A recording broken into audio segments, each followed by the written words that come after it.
Hi guys, welcome back to my channel, Allie's Book Nook. Today I'm going to share with you the 12 books that I got through in December 2025. So let's dive in. We have a mixture of paperback, hardback, audio, ebook, all the things. Okay, the first book that I read in December was Those Empty Eyes by Charlie Donnelly, and I gave this 5 stars. So I read this in paperback and audiobook, published by Kensington Press in 2023. This is a mystery slash thriller book, and it's 423 pages and 10 and a half hours on audio. I paid $7.27 for this new on Amazon when they were having a sale, and $3.99 on Audible, also on sale. I started this November 29th, which is maybe why this feels so long ago. And I finished it on December 2nd. So yeah, I really enjoyed this book. This is my second Charlie Donnelly book. I will be reading more in 2026.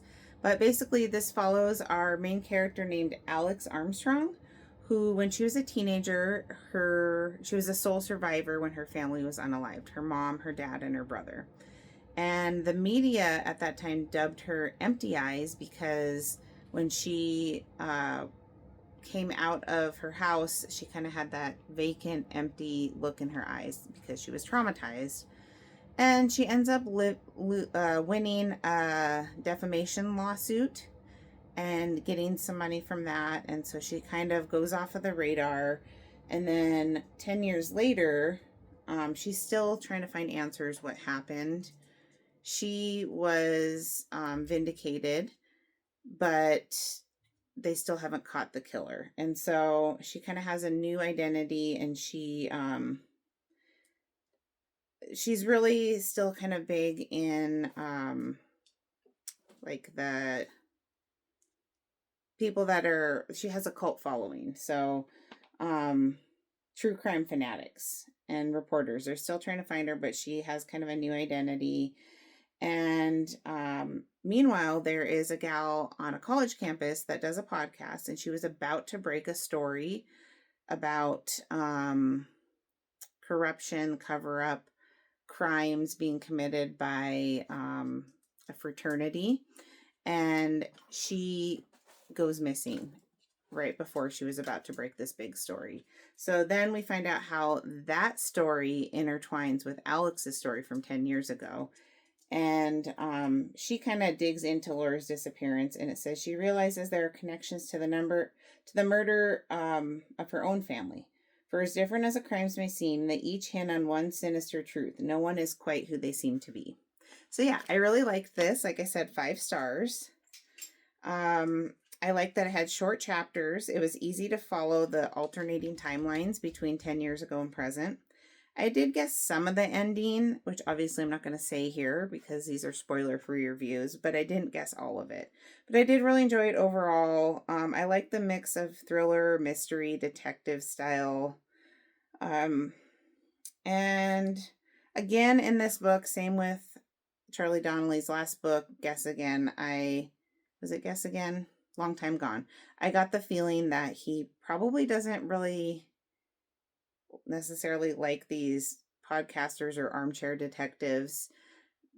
They weren't painted in a very good light. Same with the last book I read of his. Anyway, there was an Easter egg in here for Some Choose Darkness, which is another book of his that I haven't read yet, but I do own it and I plan on reading it. And I didn't realize, I think that one is has a sequel. I think the sequel to that one is Suicide House. So anyway, I started this book immediately after I finished my first read of his, which was Long Time Gone.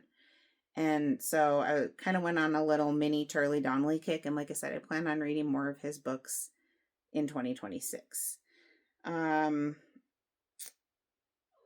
So a breakdown of the ratings. I gave it 5 stars overall, 5 stars for character, 4.75 for plot story, and 5 for readability. So yeah, I started out the month with a pretty solid read. Being a month later now, a little over a month, I won't say it was like the most memorable book ever, but it was very enjoyable at the time. And that's what I base my ratings on primarily, is how much I enjoyed it at the time. So the next book I read was Something in the Water by Catherine Steadman. So I read this in paperback and audio. And this is a thriller published in 2018 by Ballastine Books. It was 411 pages or 12 hours on audio. I paid $1.50 for this used, and it was free to listen to on audio through Libby. I started it on December 2nd and I finished it on December 5th. So 3 days. So I gave this 3.75 overall. So this book is about this couple that goes on a honeymoon and they find something in the water, and that changes the trajectory of everything for them and maybe makes them do things that they wouldn't necessarily do, think things they wouldn't necessarily think. Let me read you the first sentence of the book. Chapter 1, Sunday, October 1st, The Grave. The first sentence is, have you ever wondered how long it takes to dig a grave? Okay, I'll read you the first paragraph. Wonder no longer. It takes an age. However long you think it takes, double that. So we start out with the main character digging a grave, and then we go back and find out what happened that led to that. And it all kind of started when they went on their honeymoon. So this book was narrated by the author. And she's actually, I didn't know this, but she's also an actress, and she was on Downton Abbey, Catherine Steadman. So I did like the premise. It reminded me a lot of the book called A Simple Plan by Scott Smith. It's also a movie with Billy Bob Thornton in it. And I read that book probably 15 years ago, and I still think about it sometimes. So this is somewhat similar premise to that book. And basically it's crazy what the love of money will make people do. I was annoyed with some parts that, like, the female main character, she like kept secrets that she didn't need to keep, and it's just like, tell them, and then you won't be in all this mess. And so that kind of annoyed me. Like, when people do that in books, it just bothers me. But anyway, I gave this 3.75 stars overall. I have a note here that I don't want to say because it's going to possibly be a spoiler. But this was my first book by this author. She also wrote... I'm trying to read my notes. It looks like it says Mr. Nobody. I haven't read that one. And this was entertaining enough. 3.25 for characters, 3.75 for plot, 3.5 for readability, and overall 3.75. So I guess I'd recommend this if you want just like a quick beach read, kind of fun book to get through. Again, not like earth-shattering, but it was fun enough. I just found a printout in here. This is, I think I showed last time when my husband and I went to the Noelle Eiley meet and greet in November, and we got to meet her. You can't really see it there, but apparently I printed up this picture, and this is when she was talking at her event with the other author, and it's pretty blurry here. You can't really see, but I am in the first row. That's funny, I shoved that in there. Okay. Next book I read was my big book for the month, and I actually thought this might be the last book of December, but it was only the third of 12 because it is such a huge book. Biggest book I've read in a long time, and that is The Count of Monte Cristo by Alexander Dumas. This was really good. So, this is the unabridged version, and I read this in paperback and audio, also unabridged. This is published by Random House Inc. It was actually first written in 1844, first published in 1844. And I would call this classic literature as the genre. It's not really a thriller, but it does have a lot of crazy plot twists like you would see in a modern thriller. It's 1,462 pages and 47 hours on audio. And so that's why I thought this book would take me a lot longer to get through than it did. So I think I paid like $14 for this about 10 years ago, maybe a little bit longer, when there was a local bookstore that went out of business. And I also listened to it free on Libby. So I started this on December 5th and I finished it on December 16th, so 11 days. And this was so good, you guys. This was so good. This was my third or fourth read of this book, but I haven't read it in like 20 years. I read it, I think, in high school and then just out of high school. And I think I read it maybe twice, once or twice, and then I found out there was an unabridged version, so I read that. But that was so long ago, and I have such a bad memory, and so it was basically like reading it for the first time again. So this book is like the ultimate revenge plot book, and I gave this 5 stars. In this book, we follow Edmond Dantes, and I may butcher some of these names because they're French. So Edmund, he is a young sailor. He has like his whole life ahead of him. He has a love of his life. He just got a promotion, big promotion on his ship. And he has some haters. There's like 3 guys that are like really jealous of him. Well, there's 2 and then 1 guy that they get to join them. One of them is a shipmate who feels more entitled to the new position than Edmund. And then the other one is a guy who is in love with Edmund's fiance, Mercedes, and they basically plot this false accusations against him. So this takes place, like I said, in the 1800s, around the time of the Napoleon era. And so I'm not a history buff, but from what I picked up, it was like France had a king, Napoleon came and took over for a little bit, and then the king came back. But during that time of the Napoleon Revolution, afterwards, you know, anyone who was a Napoleon sympathizer, they were potentially could be held for treason. So they framed him and said that he was a Napoleon sympathizer, and he was imprisoned in this horrible prison on an island. And like I said, he's a young guy. During his time in prison, he meets this Abby, and the Abby teaches him a lot. And he's there for several years, and the Abby teaches him, well, you know, helps him mature in his life and all that, and deal with some of his anger issues, but also teaches him about the world. This guy was so smart, and he had like a photographic memory, so he taught him multiple languages and literature and all kinds of stuff. And Edmund, he grew and he learned a lot during that time. So I think I can say this without giving away too much spoilers. He ends up, I'm not going to say how, but he ends up escaping prison, and he comes back to the real world, and he plans the ultimate revenge plot on these people that wronged him. And this revenge plot takes years. So he disguises himself as the Count of Monte Cristo.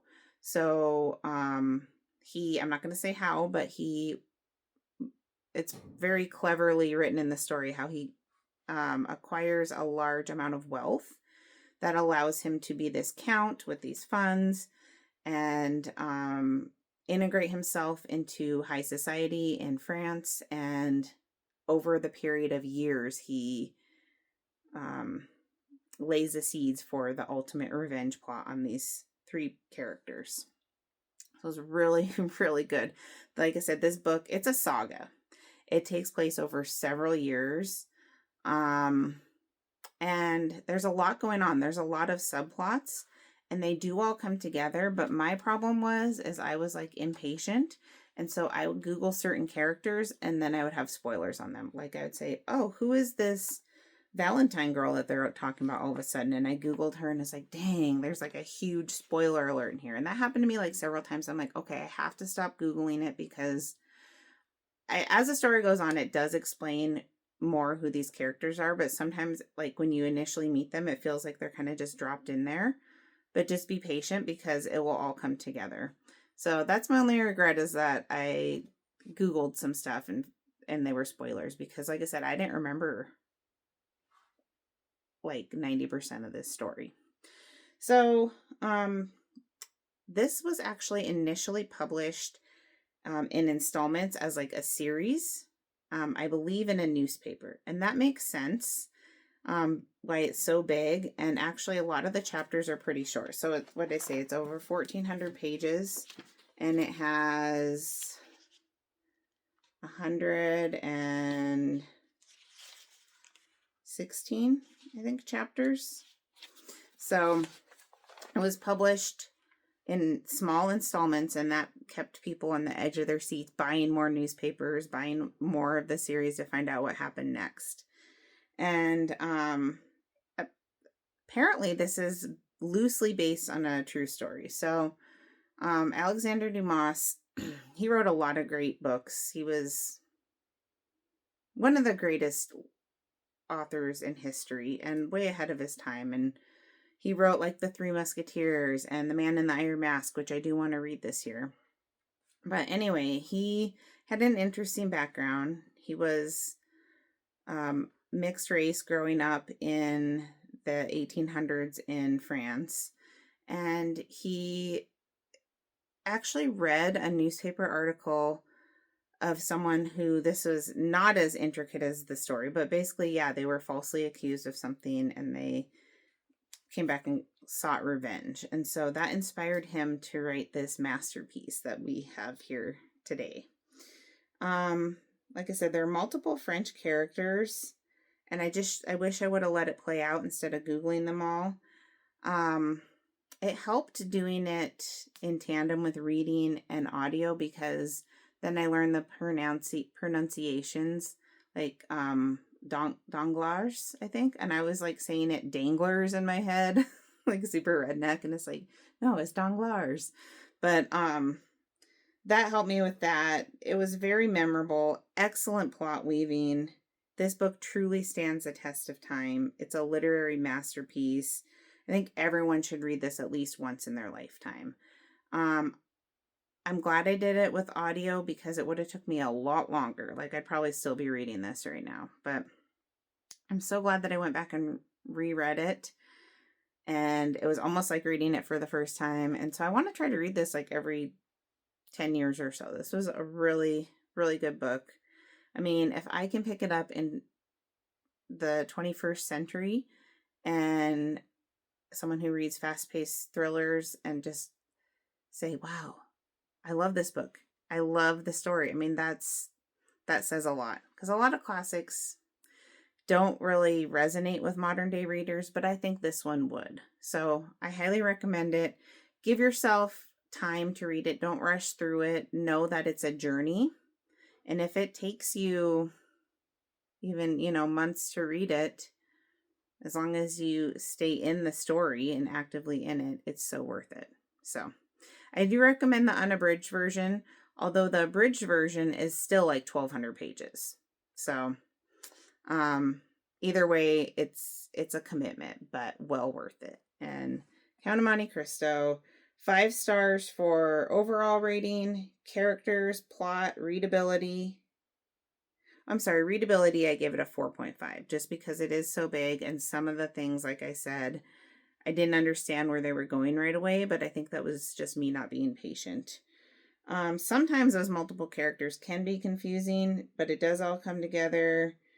And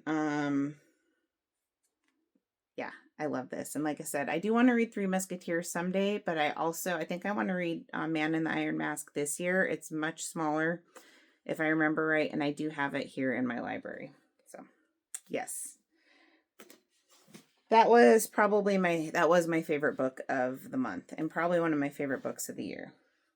Okay, my next book. So after that, I was trying to reach my reading goal of 95 books for the year, which I did hit. So I thought like I had to read or listen to a bunch of short stories, which I really didn't. Actually, I think I was trying to hit 90, but I ended up hitting 95. So the next book that I just listened to it.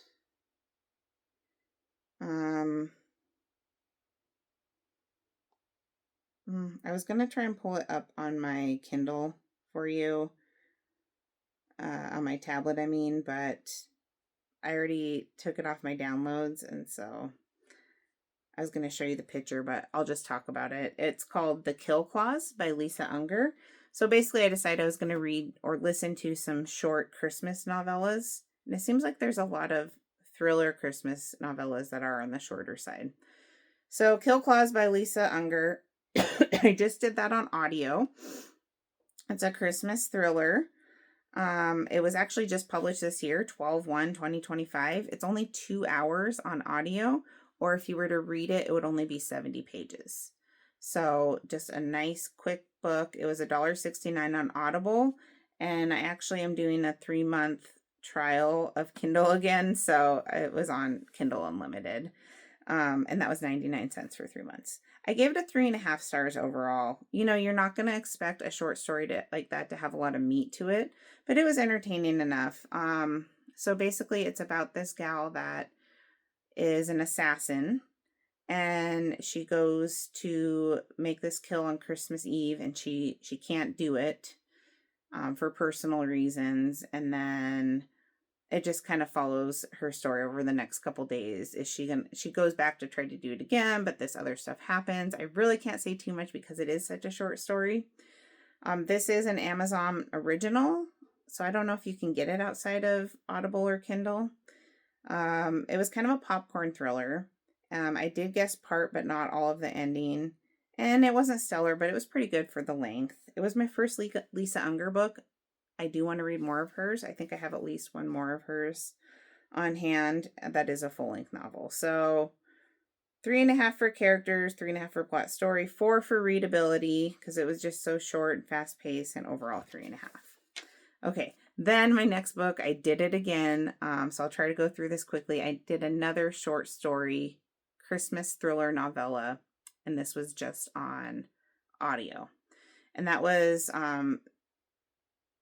Her Last Christmas by Claire McGowan. So Claire McGowan does also write other thriller books. This is my first one I've read of hers. It's a Christmas thriller. It's 5 hours on audio. I don't know how many pages it would be if you read it. So it is about twice as long as The Kill Clause. But I didn't like it quite as much. So it came out this year, 2025, and it's free through Audible Plus. I started on 12/17. I finished it on 12/18. I don't know if I said the dates for The Kill Clause. It just took me one day, 12/17. And then same day I started this book, and then I finished it the next day. So basically, it's about this gal that her and her boyfriend go to the Swiss Alps with some of his fancy affluent friends for Christmas. They have a chalet in the Swiss Alps. They're going to go skiing, do all that. Her boyfriend is some type of government official. It takes place in the Swiss Alps, but the characters are from the UK. And while they're there, someone dies in the group of, I think there's 2 other couples, so there's 6 of them. And then everyone's pointing fingers. Who did this? They're isolated. They're snowed in, so they can't go get help or anything. And you're trying to figure out who the killer is. So I gave this a 3.25 star rating. It's a short story. It was entertaining enough, but it did lack depth, which isn't surprising for what it is. And it did kind of drag out in parts. That's why I didn't rate it higher. The female main character, she was frustrating. Oh, so she was a defense lawyer. Or barrister, whatever they call them in the UK. I wouldn't want her to defend me. She didn't even want to defend herself. So yeah, that was frustrating to me. There was an extra twist at the end, but I thought the end was just okay. It was my first book by Claire McGowan that I've read. I do want to read some of her full-length books. She has another one called The Other Wife that looks pretty good. But yeah, 3.25 overall. Characters 3, plot story 3.5, readability 3.25, and overall 3.25. Okay, bear with me because I have another audio exclusive book that I did. And actually I have a couple more here that I don't have like hard copies to show you. But this next one, I listened to it because my daughter's going to be reading it in school this year as a freshman. So I was going to read it along with her, but it came available in my Libby Holds, and it's a short one. So I thought, let me just listen to it now, and then I can talk about it with her when that time comes. It is called The Absolutely True Diary of a Part-Time Indian. And it said that it was unabridged. So it's a pretty short story to be abridged anyway. I did a little bit of the ebook, but primarily audio. And it is narrated by the author, whose name is Sherman Alexie. This book is young adult fiction, and it's autobiography. I think he said like 85-90% of it is based on his experiences. This was published in 2007, and so it takes place in the early 2000s. But of course, he based it on growing up on an Indian reservation, probably 20 years before that, like the 80s or something. It was 5 hours to listen to. The book would have been 243 pages, and it was free on Libby in both formats. And I did this in one day on December 18th. So, like I said, Maddie's my daughter. She's going to be reading this sometime in the spring for her school. So basically, it's the autobiography-ish of this Native American who grew up on a tribe. on a reservation with the Spokane Indian tribe. And that is somewhat close to where I am, a few hours from me. And it's in Washington. And the reservation is very, very poor where he grows up. So he actually tells his parents he wants to transfer to high school to a small farming town nearby where he's like the only Native American.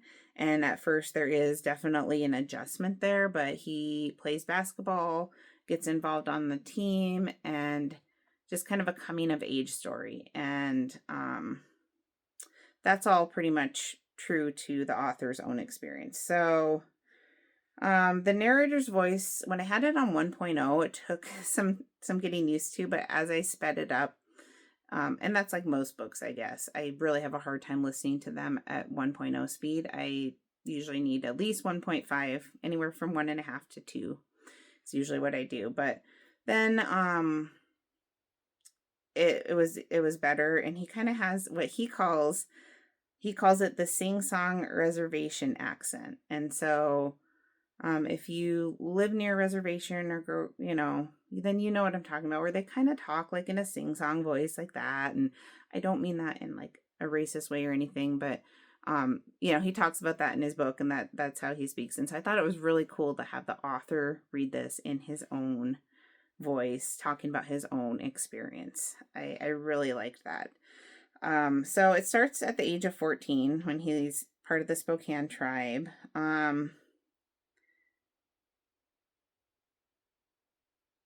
The audio was it'll be like, now starting disc 2, now starting disc 3.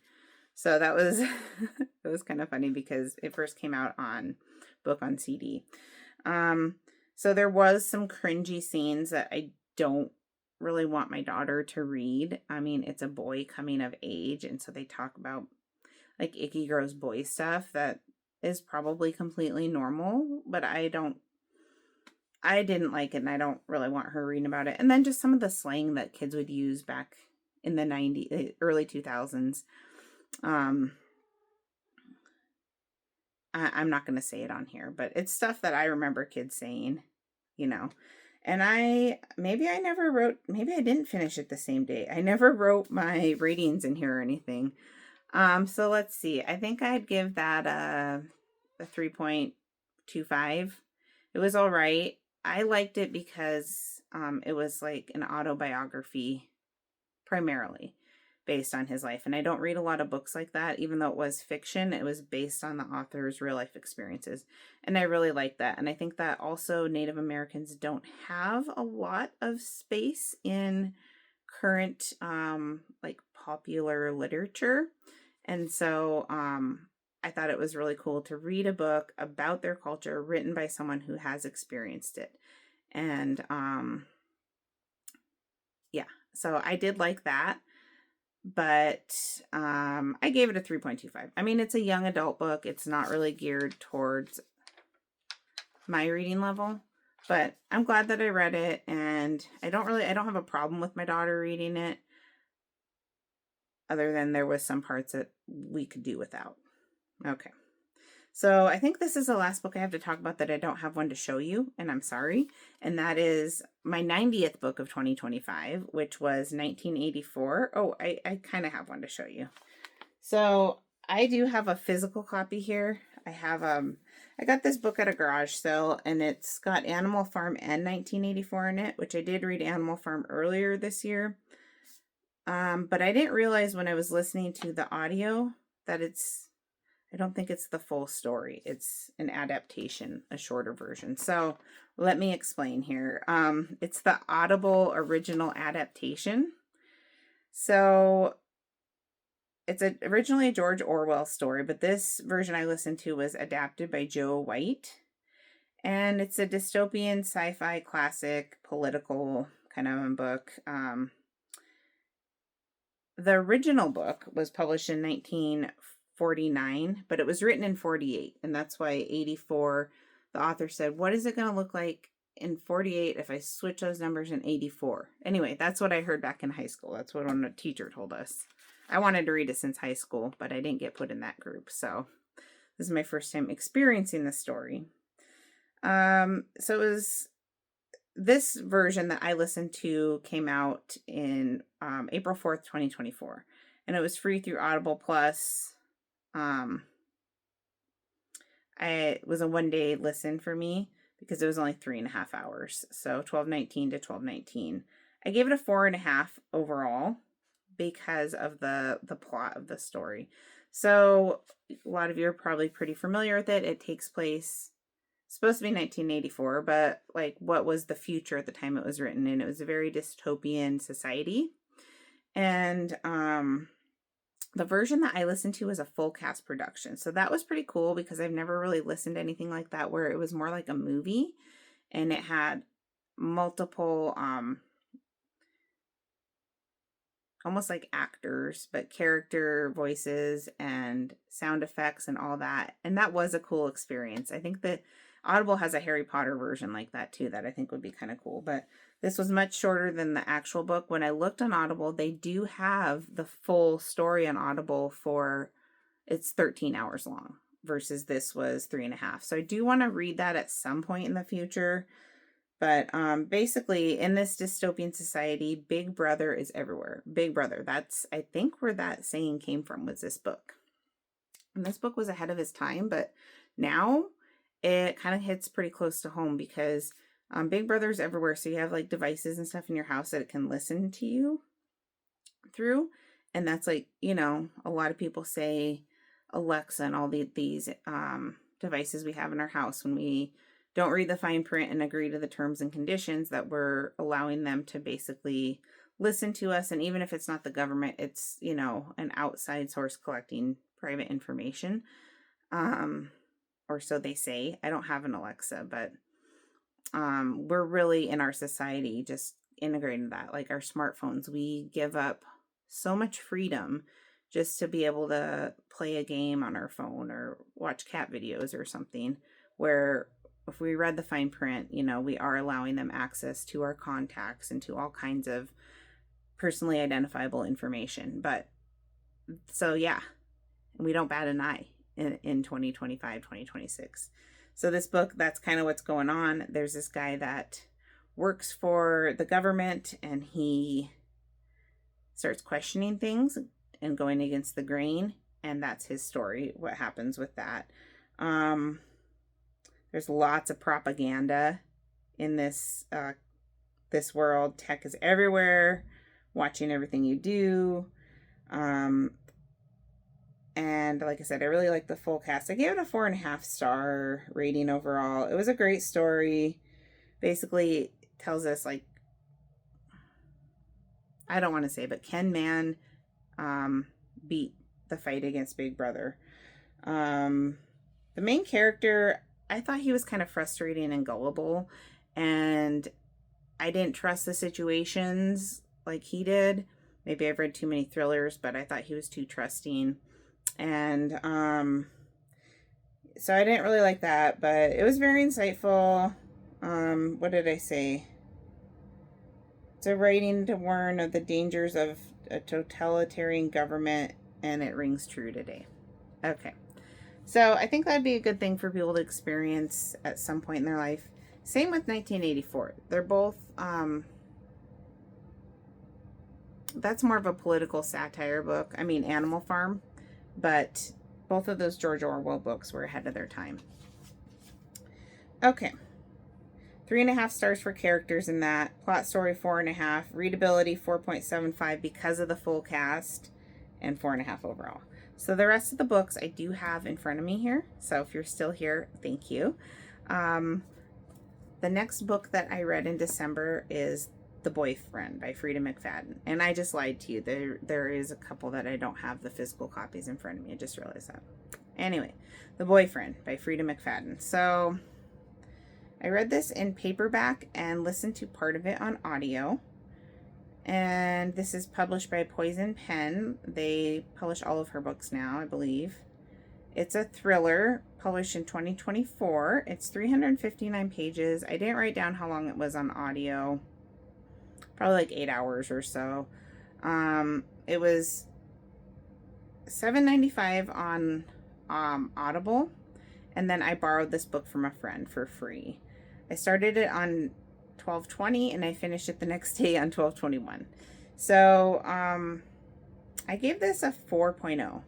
I feel like this is one of the better Frida McFadden books that I've read recently. So basically in this story, we have this gal that she's single, ready to mingle.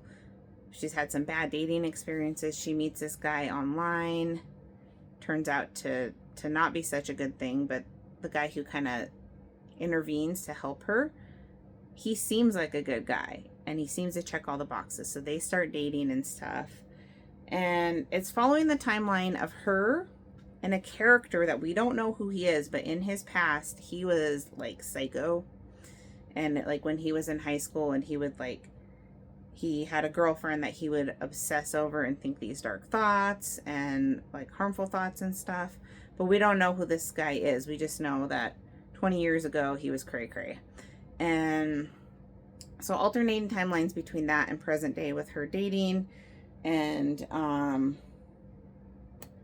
there's multiple killings going on in her area in New York City that may possibly be the same killer. Her ex-boyfriend is a cop and he kind of fills her in on some stuff. And so she really doesn't feel safe. But it says, after all, she's dating the man of her dreams, but she can't shake her own suspicions that the perfect man may not be as perfect as he seems. Because someone is watching her every move, and if she doesn't get to the truth, she'll be the next victim. So yeah, I enjoyed it well enough. And actually, I liked the plot twist at the end. I didn't feel like it was super far-fetched like some of Frida's plot twists are. I gave it 4 stars overall. One of the better Frida reads that I've read recently. Probably the second best Frida book behind the first Housemaid, in my opinion. It didn't, like I said, didn't seem as far-fetched as some of the others. And I liked that I didn't guess the ending, but I could still get on board with it. And it was just one of those fast-paced, easy reads with short chapters. She's always good for that. If you, like, this would have been a good one to read after Count of Monte Cristo. Like, okay, I just want to, like, unplug a few, I just want to unplug, not have to think about anything too much, and just plow through a book. She's usually good for that. I feel like with this book, she redeemed herself after a couple of books of hers that I didn't like, namely The Inmate and Never Lie, the ending of that. Actually did a review of that when I first read it, like a little year and a half ago when I was first getting back into reading. And at that time I was like, oh, I really like Never Lie. But the more I thought about it and think about it, the more frustrated I am with the ending. And I did not like that at all.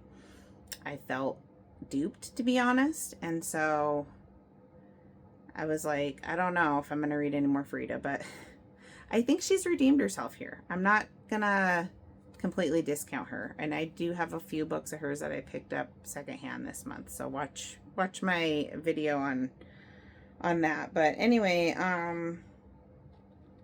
I'm going to give her more chances in the future. The books that I picked up, I think The Crash and The Teacher. And is there one other one?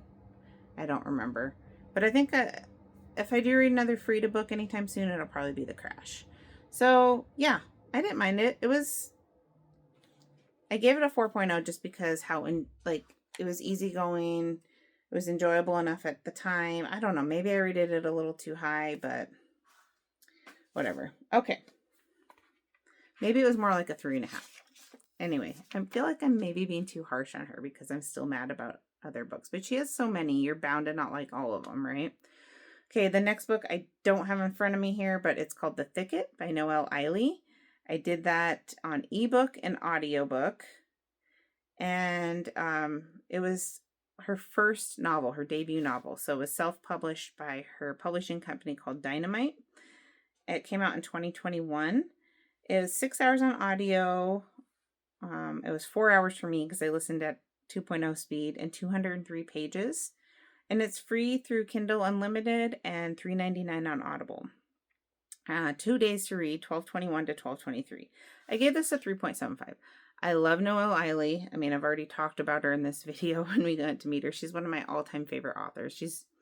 Her and Kristen Hanna. They're like my two favorite authors.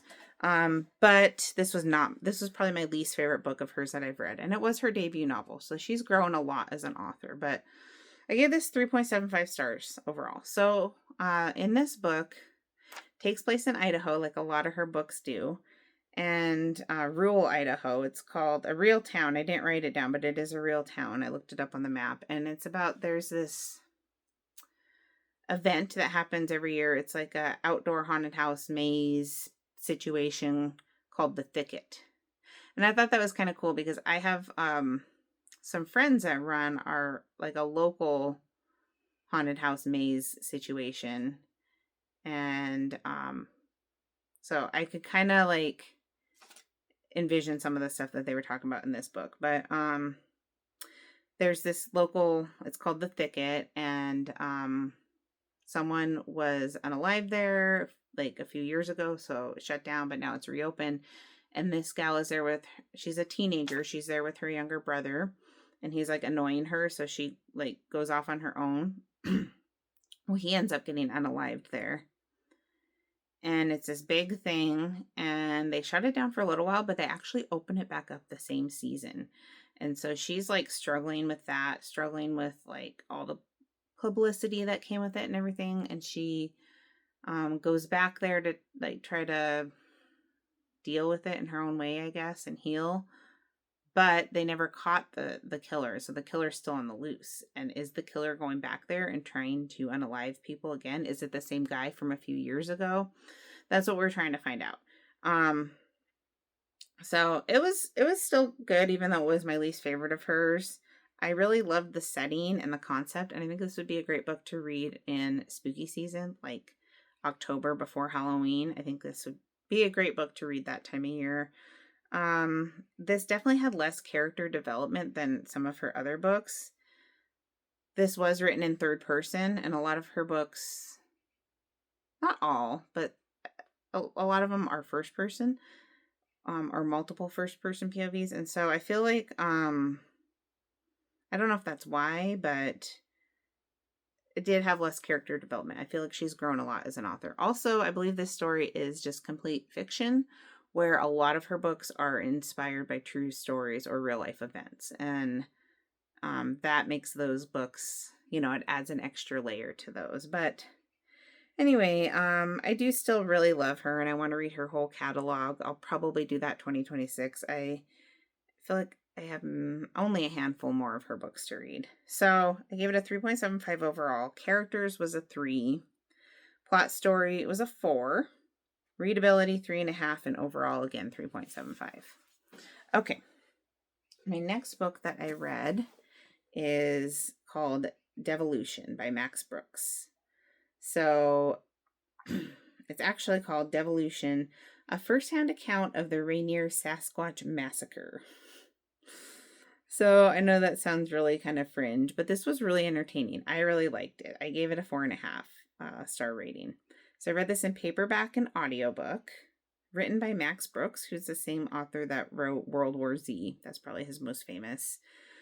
This was published in 2020 by Del Rey. It is a horror book. I didn't write down the page count or how long it was on Libby. I listened to it free on Libby. 286 pages. $8.50 I paid for this new at a local bookstore, and free to listen to through Libby. So this book, I really liked the layout of it, like multimedia. It's basically, we have like, it's primarily through journal entries, but we also have like present day interviews and stuff like that. So basically what happens is there is this smart community in the mountains of Washington, like by Rainier. These people have set up this small commune community, I guess, of these like high-tech houses where everything, you can live off the grid, and this is super high-tech everything, but they can't really live off the grid. They still have like supplies delivered and stuff. So these people are like really tech savvy, but they don't have any survival skills, like wilderness survival skills. And then Mount Rainier blows and they're cut off from everything. They're completely isolated. And so they're already kind of in a precarious situation. And then some Bigfooty things start to happen. So it's like, is this really Bigfoot or Bigfoot's? But then like more and more stuff starts to happen and you really can't deny it. And so this is told through, so that happens to this community. Okay. Now that was a couple years ago. Present day, there's a brother of one of the gals that lived in that community. She has disappeared after Mount Rainier blew.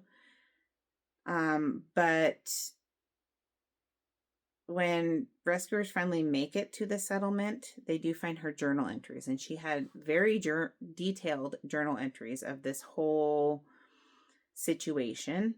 And so her brother is on a quest to try and find her, and he's interviewing like people from the Park Service and Bigfoot enthusiasts and stuff like that. And so it was really fun. Let's see, there is a map in the beginning of the book, and I love me a book with a map. It is a pretty simple map. It just shows like their little community there, but that's fun. Oh, I dog-eared a page here, so let's see. I think there was a quote in here I wanted to read to you guys. Okay. It says, 2 sentences.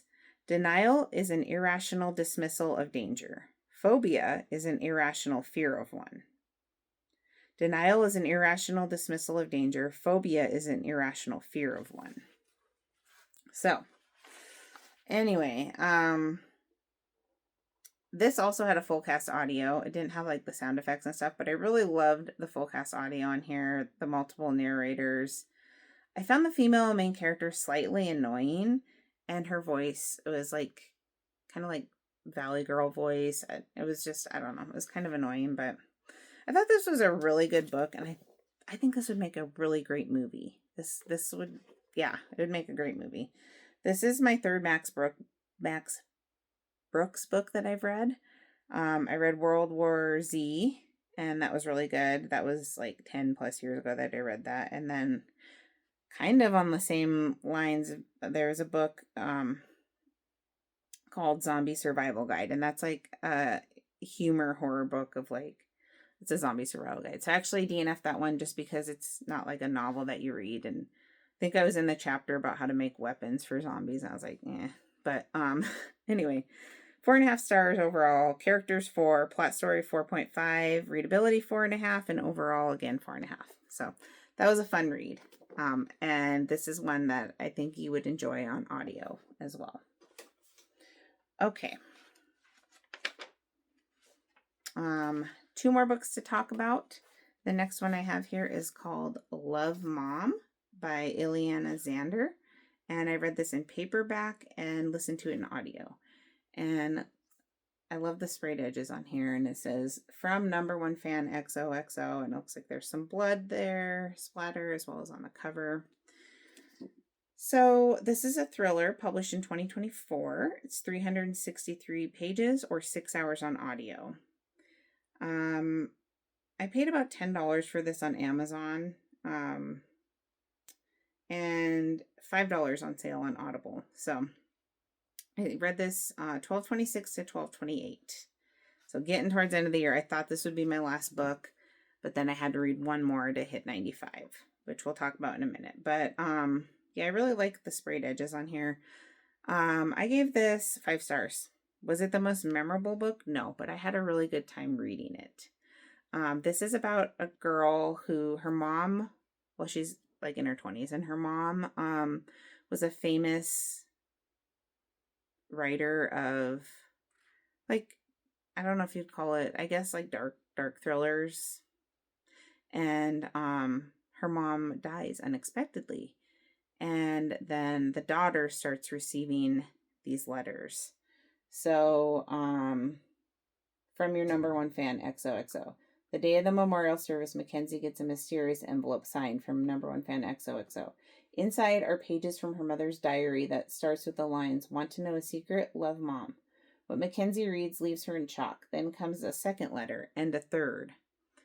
So someone has access to her mom's old journal entries, and they're giving them to her daughter through these letters. And this was so good and fast-paced. And there is a plot twist about halfway through, did I write down?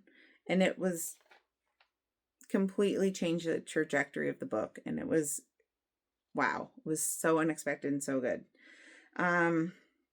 Fast-paced, short chapters, quick, easy read, really entertaining. Oh, I said there's a big plot twist about halfway through. Yeah, so I thought this was a pretty high-tension book. It's my first book by this author, I think. She uses several pen names, so she may have written other books that I don't know about, but I know she has another book that came out after this one that I would want to read at some point, although I haven't heard as great of things about it. I've heard a lot of good reviews about this book, which I do have to agree with. Not the most memorable story, but very entertaining and fast-paced.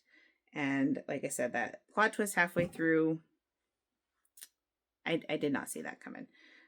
So characters, 4.75, and everything else I give a 5. Plot, story, readability, and overall rating. Yes. So Love, Mom. That was a good one. Okay, so the last book I read, I don't have in front of me. I'm so sorry, because I read it ebook through Kindle and then audiobook through Amazon Audible.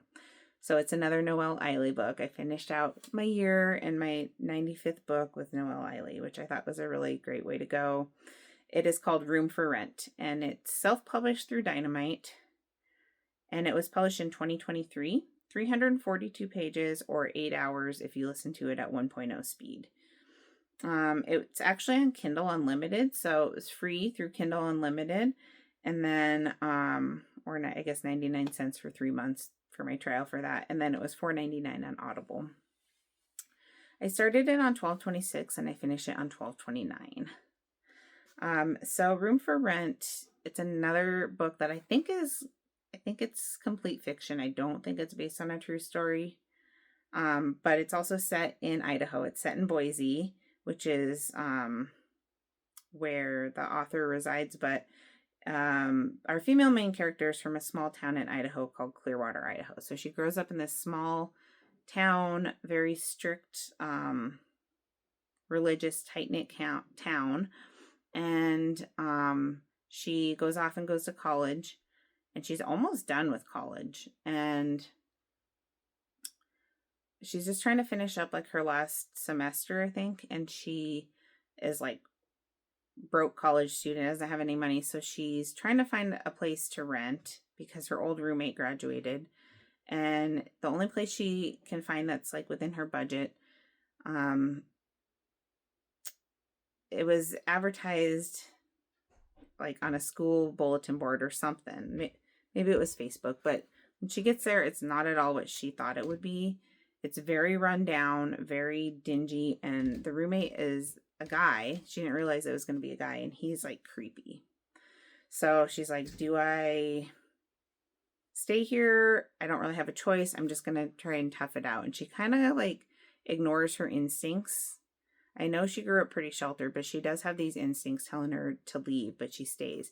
She also, in the meantime, meets a boy. They become a couple, and he seems really great. Seems almost too good to be true. And so the story alternates between like their relationship throughout that semester, and then stuff keeps getting creepier and creepier in the house, and it all comes together. So I said that this was entertaining, but it was kind of predictable. I did guess the ending fairly early on. Keep in mind, though, that that might not ring true for everybody. I read a lot of thrillers, so it might have not been as predictable for other people. Like I said, I feel like the female main character just ignored too many red flags. That could partially be due to her upbringing, but that was kind of annoying. And I did find that this was very fast-paced with its short chapters. And it wasn't my favorite by Noelle Eiley, but it was still pretty good. So, and it was better than The Thicket. This is my 5th book from her. Like I said earlier, I do want to read the rest of her catalog in 2026. She has a new book coming out in July that looks really good. I gave this 4.25 overall. For plot story, 4.25, readability, 4.5, and overall, again, 4.25. Same with characters. So that is all 12 books that I read for the month of December. Way more than I planned on reading. And my best book was Count of Monte Cristo. What was my worst book? Probably that Christmas novella. What was it?